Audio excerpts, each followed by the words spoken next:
प्यारे बच्चों नमस्कार। हम लोग हमारी पहली पाठ्य पुस्तक है बीए से फर्स्ट ईयर के अंदर हिंदी भाषा और हिंदी साहित्य का इतिहास, उसका हम लोग अध्ययन कर रहे थे। और अध्ययन के दौरान कल हम लोगों ने जो सगुण भक्ति धारा है, उस सगुण भक्ति धारा के बारे में हम लोगों ने पढ़ा। उसके साथ साथ सगुण के साथ साथ अगला जो बिंदु है वो हमारा है निर्गुण को लेकर के। ठीक है, तो निर्गुण जो काव्य धारा और निर्गुण काव्य धारा के अंतर्गत देखें तो निर्गुण काव्य धारा की प्रमुख निरूपण कहें या निर्गुण काव्य धारा की प्रमुख प्रवृत्ति कहें या निर्गुण काव्य धारा की प्रमुख विशेषता कहें, एक ही बात है। ठीक है, तो निर्गुण का मतलब है, जैसे सगुण का मतलब साक्षात से था, तो निर्गुण का मतलब है कोई निराकार, ठीक है, जिसका कोई रूप या आकार नहीं है। तो उनको लेकर के ये जो संत कवि थे, उन कवियों की अपनी जो मान्यताएं रही या अपना जो विश्वास रहा, तो उनको लेकर के किस तरह से उनकी काव्य रचनाएं रही, उन काव्य रचनाओं के अंदर उन्होंने कैसे उसको परिभाषित किया। तो इनको अपन कहे कि निम्न शीर्षकों के माध्यम से, निम्न शीर्षक अर्थात निम्न बिंदुओं के माध्यम से इसको स्पष्ट है वो किया जा सकता है। अब एक दृष्टि डालें तो निर्गुण का अर्थ है निराकार, निर्गुण अर्थात है निराकार, जिसका कोई रूप या जो आकार है वो नहीं है। ठीक है, जिस तरह से कह सकते हैं ना कि हम लोग श्वसन क्रिया कर रहे हैं और श्वसन क्रिया के दौरान ये जो हवा है वो हमें दिखाई नहीं दे रही। ठीक है, या फिर कह सकते हैं कि कुछ समय के लिए हम लोग जल को है वो कह सकते हैं स्थिर नहीं रख सकते। ठीक है, या फिर कह सकते हैं कि ये जो प्रकृति से हमें भगवान सूर्य देव से जो प्रकाश की प्राप्ति हो रही है, और जब दिन का जो पहर है उसमें प्रकाश है, रात्रि के पहर में अंधकार है, फिर पुनः प्रकाश है। तो ये सारी की सारी जो क्या है कि एक तरह से इनको क्या है कि हम महसूस कर सकते हैं, या फिर कह सकते हैं कि सुबह सुबह या फिर सुबह सुबह कहें, या फिर बारिश के दौरान जिस तरह से मिट्टी की जो भीनी भीनी सुगंध आती है, ठीक है, या किसी पुष्प से, या कह सकते हैं कि प्रकृति के अंदर जिस तरह से सुगंधित जो हवा, ठीक है, उसको हम महसूस कर सकते हैं, या किसी के होने का जो आभास है वो हमें महसूस कर सकते हैं। तो ये अपने आप में एक विशेष है। तो ये एक तरह से देखा जाए तो ये सारी की सारी जो चीजें वो निर्गुण भक्ति धारा है उसी को लेकर के है। और उसके बाद देखें कि पहला ही बिंदु हमारा वो ईश्वर की एकता में विश्वास। अब ईश्वर की एकता में विश्वास, एक ही ज्योति एक ही भवन एक ही सभी समाना। अब उन्होंने बताया कि एक ही ज्योति है भगवान सूर्य देव की, ठीक है, एक ही पवन एक ही हवा है, एक ही ज्योति समाना, मतलब सब एक में ही समाया हुआ है। ये ब्रह्मांड है वो सारा सारा एक में ही समाया हुआ है। हम जाति पाति के आधार पर है, ऊंच नीच के आधार पर भेदभाव करते हैं, आराध्यों को लेकर के, अवतारवाद को लेकर के। तो इन सब को लेकर के यहाँ जो निर्गुण काव्य धारा के जो कवि रहे उन्होंने अपनी परिभाषा दी। तो कह सकते हैं कि ईश्वर जो है वो अपने कहीं कि कण कण में विद्यमान है। ठीक है, किसी पुष्प में और किसी कण के अंदर, या कहीं कि ईश्वर तो हमारे हृदय के अंदर विराजमान है। ठीक है, हम बाहर तो खोज वैसे ही खोज रहे हैं। और उसको लेकर के जिस तरह से इन्होंने अपनी परिभाषा दी, तो उनमें वो कहते हैं कि ईश्वर की एकता में विश्वास, संत कवियों ने ईश्वर की एकता में विश्वास किया। वह एक है, न उसका रूप है न आकार है। अब उन्होंने बताया कि वो ईश्वर एक ही है, न उसका कोई रूप है ना कोई आकार है, वह निर्गुण है। ठीक है, सगुण से परे है, वह संसार के प्रत्येक कण कण में है, और वह अनिर्वचनीय है। ठीक है, केवल अनुगम्य है। अब उन्होंने कहा कि उनकी विवेचना नहीं कर सकते हम लोग, उनका कितने बखान करें। ठीक है, जिस तरह से वो कहते हैं ना, माँ सरस्वती की जो विद्या है उनका बखान करें तो चार मुख से उनके पति ब्रह्मा जी, पांच मुख से कह सकते हैं कि हनुमान जी, उसके साथ साथ षठ मुख से कार्तिकेय जी। तो एक मुख से तो हम कितना बखान करें, उनकी जो महिमाएं अपार है वो बढ़ती जा रही है। तो उसी तरह से वो कहते हैं कि निर्गुण ब्रह्मा जो हैं वो सगुण से परे हैं, अलग हैं। वह संसार के प्रत्येक कण में विद्यमान है, अनिर्वचनीय है और वो केवल अनुगम्य है, अर्थात अनुभव से जो है वो उन्हें समझा जा सकता है, अनुभव से उन्हें प्राप्त किया जा सकता है। वह ज्योति स्वरूप है तथा वह अलग निरंजन है। अब उन्होंने बताया कि वो ज्योति स्वरूप अर्थात ये कह सकते हैं कि मनुष्य शरीर के अंदर जिस तरह से जो जठर अग्नि चल रही है ना, या हम लोग जो श्वसन क्रिया कर रहे हैं, ठीक है, वो अपने आप में इन्हीं का एक रूप है, ठीक है, वो अलग निरंजन है।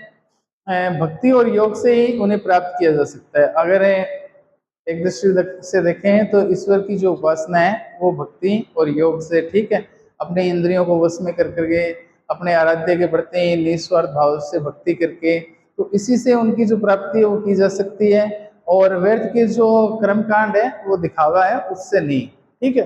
तो इनको लेकर के वो कहते हैं कि वो ज्योति स्वरूप में है, ठीक है, वो एक लिंग के रूप में है और वो अलग निरंजन है, भगवान शिव जो शिव हैं, ठीक है, आदि और अनंत हैं।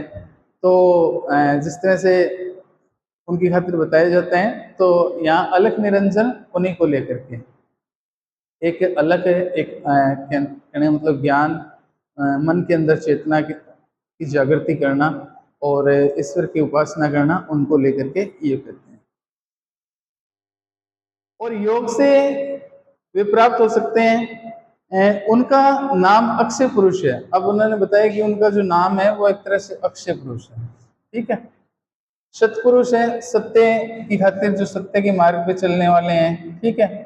वह संसार, यह संसार उसी से उत्पन्न है। अब उन्होंने बताया कि सृष्टि की रचना करने वाले जिस तरह से ब्रह्मा जी, पालन करने वाले विष्णु भगवान, संहार करने वाले भगवान शिव जी, तो इन्होंने इनकी खातिर बताया जाता है कि भगवान शिव से ही, उनके लिंग से ही सब उत्पन्न है और वही अलग निरंजन है। अब उनकी खातिर कहा जाता है कि घट घट में व्यापी, घट घट में व्यापी राम उसी को बाहर नहीं ढूंढा जा सकता। अब उन्होंने बताया कि घट घट अर्थात प्रत्येक मन के अंदर और प्रत्येक हृदय के अंदर जो भगवान राम, या कह सकते हैं कि यहाँ राम जी से संबंध है, कहने मतलब सत्य पुरुष से है, ठीक है। तो प्रत्येक घट घट के अंदर राम विद्यमान है। और जिस तरह से अपने हिंदी में या एक लोकोक्ति या कहावत है ना कि इसका तो राम ही निकल गया, ठीक है। तो राम निकलने का मतलब कुछ उसके हाथों से ऐसा कुकृत्य हो गया कि जिसकी वजह से ऐसे जो शब्द है उनका प्रयोग कर लिया गया। तो कहने का मतलब ये था कि प्रत्येक व्यक्ति के अंदर, प्रत्येक मनुष्य हृदय में ईश्वर है, वो विद्यमान है, उनको बाहर नहीं ढूंढा जा सकता। मोह को कहाँ ढूंढे प्राणी में, तो तेरे अंदर रहे, ठीक है। वो कहते हैं कि मुझे कहाँ तो मंदिर मस्जिद गिरजाघर में ढूंढ रहा है और कहाँ व्यर्थ के जो बाहरी जो कर्मकांड है उनका दिखावा कर रहा है, मैं तो तेरे अंदर ही विद्यमान हूँ। तो अपनी अंतरात्मा के अंदर स्वयं को झांक करके देख, तो मैं उसी में मौजूद हूँ। तो यहाँ उनको लेकर के अब ईश्वर प्राप्ति की खातिर माया को एक बाधा माना है। माया, माया अर्थात एक तरह से जो व्यक्ति है वो कह सकता है कि संसार में आने से पहले ही वो मोह माया से ग्रस्त है। मोह माया से ग्रस्त कैसे है, मैं आपको बताऊं कि इस संसार में आने से पहले ही, अब संसार में आने से पहले एक नवजात शिशु, चाहे वो पुरुष कह सकते हैं कि यहाँ मनुष्य रूप में हो, चाहे वो किसी पक्षी के रूप में हो, या कहें कि किसी पशु के रूप में, ठीक है। तो जब वो गर्भावस्था के दौरान है तो वो 7-8 माह का, तो उसी दौरान है उसका जो पालन पोषण है, कह सकते हैं कि अपनी माँ की जो कोख है उससे उनकी जो आहार नली या रस से, उससे उसकी जो शारीरिक वृद्धि हो रही है, तो वो क्या कि उसी से एक तरह से लिपटा हुआ है, ठीक है। और जब प्रथम बार एक माँ अपने शिशु को स्तनपान कराए, तो उस दौरान वो क्या है कि उसको छोड़ने को तैयार नहीं है। कहने मतलब उससे एक तरह से प्रेम है, या एक तरह से उसको लोभ है। तो यहाँ ये देखने को मिलता है कि माया जो है वो यह सत्य पुरुष से उत्पन्न है, वह सत्य पुरुष से उत्पन्न और सृष्टि की सर्जन शक्ति है। जिस तरह से कबीर जी ने कहा है ना, मोह माया का बंधन टूटा, आई ज्ञान की आंधी रे, ठीक है। तो भ्रम की जो उड़ी माया रहे ना बांधी रहे, अर्थात कहते हैं कि जिस तरह से जो ज्ञान रूपी आंधी आ जाने के साथ ये जो मोह माया का ब्लेंड है वो टूट जाता है। कहने मतलब इस शरीर की खातिर बताया गया कि ये शरीर नश्वर है, नाशवान है, यहाँ कुछ अच्छे कर्म करके इस बुद्धरा से और फिर हमें इस नश्वर शरीर को छोड़ करके ये जो आत्मा है वो परमात्मा में विलीन हो जानी है। ठीक है, तो उनकी खातिर बताया कि ये जो ईश्वर प्राप्ति के मार्ग में माया है वो एक तरह से जो बाधा का रूप लिए हुए, तो उसको दूर करने का जो प्रयास है वो किया गया। घट घट सृजन शक्ति के बताया उनकी खातिर साथ साथ में ये बताया कि जैसे ईश्वर की एकता की बात कहें तो जाके मुख माथा नहीं नाही रूप करूप है वास से पात्रा ऐसो तत् अनूप। अब उनकी राम जी की खातिर बताया है कि ईश्वर जो निर्गुण है वो निराकार है, उनका ना कोई मुख है, ना कोई माथा है, ना कोई रूप है, ना कुरूप है, मतलब ना सुंदर है ना असुंदर है, सब कह सकते हैं एक तरह से महसूस किया जा सकता है, अनुभव किया जा सकता है। पुहुपवास पात्रा ऐसा तत् अनूप, कहने मतलब वो बिल्कुल जैसे हैं वैसे के वैसे दिखाई दे रहे, तो इनको लेकर के माया यह सत्य पुरुष से उत्पन्न है और सृष्टि की सृजन शक्ति है।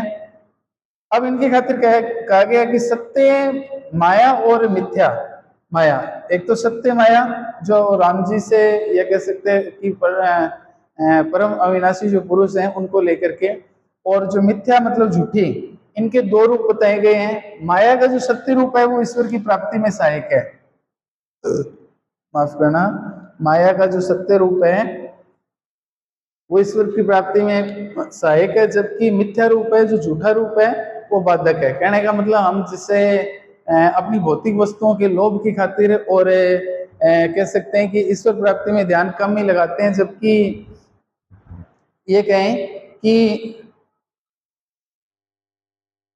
उस सत्य को झुठला करके और जो झूठ के मोह बंधन में बंधा रहता है, तो उनकी खातिर। अब माया की खातिर कहा कि माया को महापापिनी और महाडिस्नी भी कहा है। अब माया के चलते हमारे जो त्रिदेव हैं ब्रह्मा विष्णु महेश जी, वो भी उनसे बंधे बंधे हुए हैं, वो भी उनसे मतलब अछूते नहीं रहे हैं। जिस तरह से कहीं माँ गौरी, माँ लक्ष्मी, माँ सरस्वती, ठीक है, तो उनको भी एक तरह से माया को माँ ठगिनी का है, और तीनों जो देवता हैं उनको भी उन्होंने पास लिया है। तो ऐसे ही उनकी खातिर कहा गया है कि वे त्रिगुणात्मक है, तीन गुणों से युक्त है, ब्रह्मा विष्णु महेश को भी अपने वश में किए हुए हैं। ठीक है, वो एक खांड की तरह है, खांड अर्थात एक मीठा व्यंजन या वस्तु कहें। मीठी माया प्रभाव विष युक्त है। अब उन्होंने बताया कि जो ऐसी मीठी माया है ना वो विष युक्त है, जरूर वो दिखने में, खाने में उससे आनंद की अनुभूति, मीठे का आभास होता है, किंतु देखा जाए तो उसे एक विष के समान माना गया है।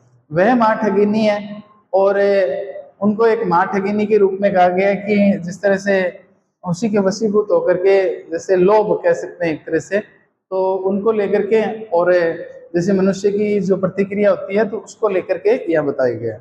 अब निर्गुण काव्य की प्रमुख प्रवृत्तियों के अंदर ईश्वर की एकता की, विश्वास की बात कही, माया की बात कही। तीसरा जो बिंदु है वो है बहुदेववाद। बहुदेववाद मतलब एक से अनेक, एक से ज्यादा। बहुदेववाद और अवतारवाद का विरोध है वो निर्गुण काव्य धारा के कवियों ने किया। इन कवियों का मानना था कि इन संतों ने युगान अनुरूप अर्थात युग के अनुसार बहुदेववाद का विरोध किया। उन्होंने एक से ज्यादा, जिस तरह से ये कहें कि इन त्रिदेवों के ये जो अपने कह सकते हैं कि जो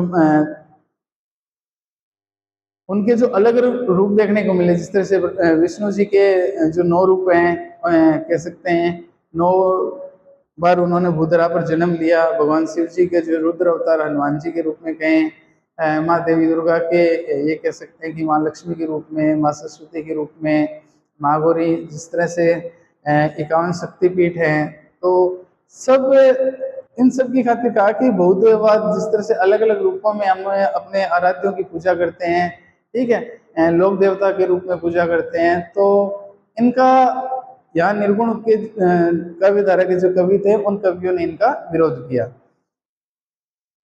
वे अवतारवाद के समर्थक नहीं थे, वे राम को सत्य पुरुष का पर्याय मानते थे। अब उन्होंने बताया कि वे अवतारवाद में विश्वास न करके और एक तरह से सत्य पुरुष के रूप में उनको मानते थे, न कि अवतारवाद में। अर्थात यहाँ राम जी की खातिर बताया गया कि उनके जो आदर्श थे, उनके आदर्शों का उन्होंने एक तरह से अभिनंदन किया, ठीक है। सत्य को लेकर के उन्होंने इस चीज को स्वीकार किया और उनके शील स्वभाव को लेकर के, शक्ति को लेकर के एक तरह से उन लोगों ने इस चीज को स्वीकार किया, किंतु अवतारवाद का उन्होंने विरोध किया। तो यहाँ बहुदेववाद। अगला बिंदु है गुरु की महत्ता। गुरु की महत्ता को सगुण काव्य धारा के कवियों ने माना और निर्गुण काव्य धारा के कवियों ने भी माना, किंतु देखा जाए तो निर्गुण काव्य धारा के जो कवि थे वो सगुण से कहीं आगे बढ़ करके थे, ठीक है। अब सगुण से आगे बढ़ करके किस तरह से है, जैसे मैंने आपको बताया कि निर्गुण काव्य धाराओं के अंदर एक जो नाम आता है वो कबीर जी का, ठीक है। तो कबीर जी की जैसा कि कहें कि गुरु गोविंद दो खड़े काके लागू पाए, बलिहारी गुरु आपकी जिन गोविंद दिया बताए, अर्थात मैं आपके ऊपर बलिहारी जाऊं कि आपने मुझे गोविंद से परिचय करवाया, ईश्वर से परिचय करवाया, कह सकते हैं कि परम पुरुष से परिचय कराया। तो कह सकते हैं कि यहाँ उन्होंने गुरु की महत्ता को दिया कि बिना गुरु के तो ये जो ज्ञान है वो संभव ही नहीं है। तो गुरु की खातिर जिस तरह से जो सगुण वालों ने बात कही, वैसी निर्गुण वालों ने भी कही कि जिस तरह से गुरु जो स्वयं एक दीपक की भांति जल करके, और जिस तरह से एक जो दीपक है वो अंधेरे कमरे में प्रकाश को फैलाता है, वैसे ही गुरु भी क्या है कि स्वयं तप करके और अपने जो अनुयायी हैं, अपने जो शिष्य हैं, उनको अपना जो ज्ञान है वो उनके साथ साझा करता है, उनको देता है। तो यहाँ जो सत्य के पथ पर चलने वाले हैं तो उनकी खातिर कहा गया कि गुरु की अपनी महत्ता है। संत कवियों ने सगुण को ईश्वर प्राप्ति से अधिक महत्व दिया। इन संतों का विश्वास है कि गुरु की कृपा के बिना राम का साक्षात्कार नहीं हो सकता। अब उनका मानना था कि बिना गुरु के राम का साक्षात्कार नहीं हो सकता, अर्थात उनको बताने वाला कौन है, ठीक है। एक जैसे ही दो पुरुष, वैसे ही रूप सौंदर्य उनका, वैसे ही मुखमंडल है, वैसी उनकी आभा, वैसे उनके शील स्वभाव। तो जब उनके महत्व के बारे में या उनकी महिमा के बारे में जो गुरु बताए, तब जाकर के हमें पता चले। तो इस तरह से वो कहते हैं कि गुरु की जो महत्व है उनको लेकर के और उन्होंने महत्व दिया, और गुरु की कृपा के बिना उनका जो साक्षात्कार है वो नहीं हो सकता। संत कवियों ने गुरु को परमेश्वर के समान ही माना है, जबकि सगुण भक्त कवियों ने गुरु की महत्ता दी है। किंतु जैसे मैंने आपको अभी बताया कि ये जो निर्गुण संत कवि थे वो इस दृष्टि से कहीं आगे थे। उनकी पंक्तियां गुरु गोविंद दो खड़े काके लागू पाए, बलिहारी गुरु आपके जिन गोविंद दिया बताए, ठीक है, कि मैं आप पे बलिहारी जाऊं कि आपने मुझे इनके बारे में बताया। तो यहाँ गुरु की महत्ता को लेकर के अगला जो बिंदु है वो है हठ योग।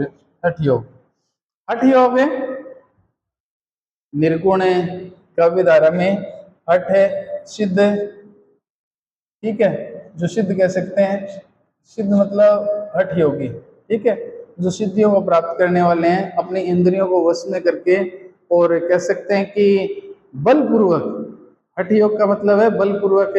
कई बार साधना करते समय कुछ चीजें देखने को मिलती है कि हम बार बार किसी चीज का प्रयास करते हैं। जिस तरह से ये मान के चलो कि पहले कुछ सेकंड के लिए, फिर कुछ आधे मिनट के लिए, फिर 1 मिनट के लिए, फिर कोई 1-1.5 मिनट के लिए, फिर कोई 2 मिनट के लिए, जैसे अपनी श्वसन जो सांस जो है ना उनको वो रोक लेते हैं, ठीक है, या अपनी इंद्रियों को है वो वश में कर लेते हैं। कई बार क्या है कि सामने कोई अच्छा व्यंजन रखा हुआ है, उसके बावजूद भी क्या है कि मन जरूर चाहता है कि मैं उसकी तरफ एक तरह से ललायित हूँ, किंतु जो इंद्रियों को वश में किया हुआ है तो उनको लेकर के जिस तरह से हम लोग हठ योग के दौरान है, जिस तरह से नाथ संप्रदाय के जो लोग हैं, या फिर कह सकते हैं कि अघोरी जो हैं, ठीक है, कहने मतलब एक चित्त रह करके एकाग्र होकर के और अपनी इंद्रियों के वशीभूत होकर के, और जो अपनी ईड़ा पीड़ा और सुषुम्ना जो नाड़ियां हैं या जो अपने 10 रंध्र हैं, ठीक है, और जो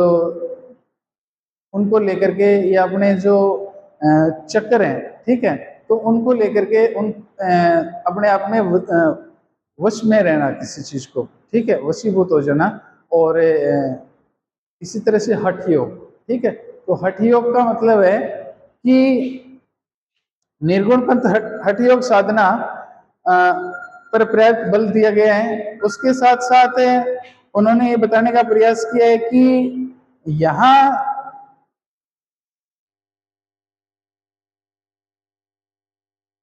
इंद्रियां निग्रह और श्वास क्रिया उचित संकीर्ण करते हुए मन को एकाग्र करती हैं, पर परमात्मा के दिव्य स्वरूप में लीन होने की क्रिया हठ योग ऐसी आत्मा समाधि हो जाता है।